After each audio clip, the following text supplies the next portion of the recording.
Depuis qu'il est tout petit, Alpha a souvent des crises qui le tordent de douleur pendant plusieurs jours comme si on lui broyait les os. À cause de cela, il manque souvent l'école, alors bien sûr, il n'a pas de bons résultats.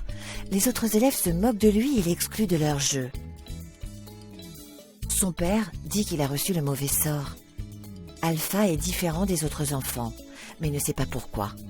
Un jour, Alpha revient de l'école en criant qu'aujourd'hui, une personne leur a parlé d'une maladie au nom très compliqué, la drépanocytose.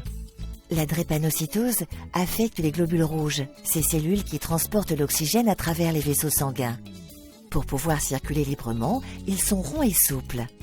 Dans le cas de la drépanocytose, ils prennent la forme de bananes et deviennent rigides, ce qui bloque la circulation du sang.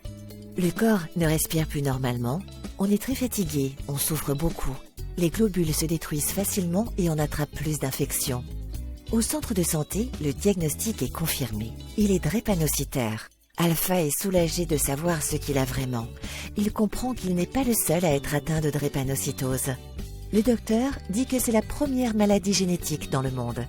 Elle est apparue en Afrique et en Inde il y a très longtemps, puis la maladie s'est répandue sur tous les continents. Génétique, cela veut dire que la maladie se transmet à l'enfant par le père et la mère. Un enfant hérite d'une copie du gène par son père et d'une copie du gène par sa mère. Si le père et la mère transmettent tous les deux une copie malade, alors l'enfant est malade. La drépanocytose ne se guérit pas, mais Alpha va apprendre à diminuer les symptômes. Il doit suivre quelques règles simples. Bien se laver, boire beaucoup d'eau, ne pas faire d'efforts physiques trop violents, faire les vaccins recommandés et aller régulièrement chez le médecin.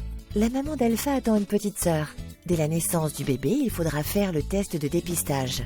Si elle aussi est atteinte de la drépanocytose, il faut agir vite. Plus la prise en charge commence tôt, plus on évite de graves complications. Depuis qu'Alpha connaît sa maladie et les gestes à adopter pour lutter contre ses symptômes, il a retrouvé le sourire. Chaque mois, ses parents participent à des groupes de parole pour rencontrer d'autres familles et se soutenir mutuellement. Toi aussi, comme Alpha et ses parents, tu peux faire quelque chose pour lutter contre la drépanocytose. Partage largement ce film autour de toi et parle de la drépanocytose à tes amis.